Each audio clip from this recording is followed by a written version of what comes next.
হাতে আপনার টাকা নেই, খুব অভাবে আছেন, কি করবেন কোনো কুল কিনারা পাচ্ছেন না। আমি এমন একটি আমলের কথা বলবো আর দোয়ার কথা বলবো।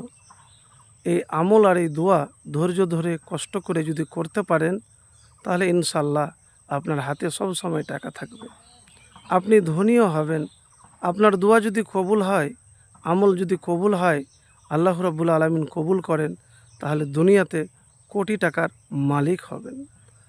তো প্রিয় ভাই, কোন আমলের কথা বলবো? যখন আপনার হাতে টাকা নেই, কাজ করছেন কিন্তু কাজ করার পরও কিন্তু জুটছে না, ভালো করে উজু করবেন। আর উজু করার পরে আপনি 2 রাকাত নফল বা হাজতের নামাজ আপনি পড়বেন। যখন হয়ে গেল, হাত উঠিয়ে আল্লাহ রাব্বুল আলামিনের কাছে দোয়া করবেন। কোন দোয়া করবেন? হাত উঠিয়ে দোয়া করবেন। এবারে আপনার যে অভাব আছে, টাকা নাই, সেই কথাগুলি দোয়ার মাধ্যমে আল্লাহ রাব্বুল আলামিনকে বলবেন। এইভাবে আল্লাহর কাছে সাহায্য, রিজিক চাইতে শিখুন। তাহলে হতে পারে যদি আপনার দোয়া কবুল হয়ে যায়, তাহলে সাথে সাথে আপনি ফলাফল পাবেন। যখন দোয়া করা হয়ে যাবে, কাজ করার সময় তো একটি কথা মনে রাখবেন, দেখেন, দুনিয়াতে পরিশ্রম না করতে গেলে ভিক্ষাও জুটে না।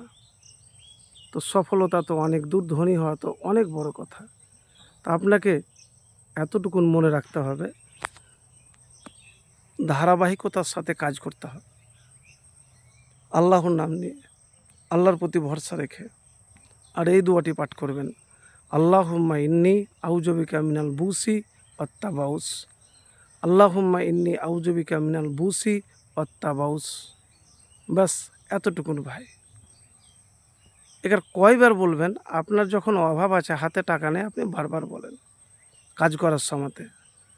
আর দুরূদ শরীফ পাঠ করতে মিস করবেন না। আল্লাহুম্মা সাল্লি আলা মুহাম্মাদিন ওয়া আলা আলি মুহাম্মাদ কামা সাল্লাইতা আলা ইব্রাহিমা ওয়া আলা আলি ইব্রাহিমা ইন্নাকা হামিদুম মাজিদ। আল্লাহুম্মা বারিক আলা মুহাম্মাদিন ওয়া আলা আলি মুহাম্মাদ কামা বারাকতা আলা ইব্রাহিমা ওয়া আলা আলি ইব্রাহিমা ইন্নাকা হামিদুম মাজিদ। আল্লাহুম্মা ইন্নী আউযুবিকা মিনাল বুসি ওয়াত্তাবাউস। এবারে বলবেন, ভাই এই আমল করতে গেলে কি টাকা আছে? দেখেন ভাই, আপনি যদি সত্যিকারেরই পরহেজগার মুমিন হন, আল্লাহওয়ালা হন, আল্লাহর প্রতি ভরসাকারী হন, সব দিক থেকে পবিত্র হন, মানে হারাম জিনিস থেকে বেঁচে থাকতে পারেন, 5 ওয়াক্তের নামাজি হন, সবসময় আল্লাহর প্রতি ভরসাকারী হন, তাহলে ফলাফল পাবেন। আর যদি আপনার ওই রকম বিশ্বাস ভরসা না থাকে, তাহলে আমল করে কোনো লাভ হবে না।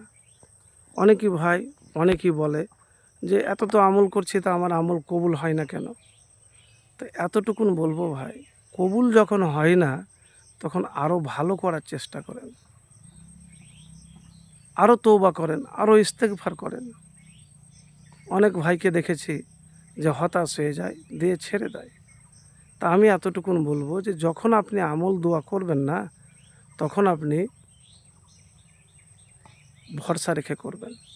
দেখেন, হাতে আপনার টাকা নাই, আর আপনি এটা তো ভালো করে জানেন, টাকা এমনই একটা জিনিস যে না থাকলে দুনিয়াতে মূল্য থাকে না।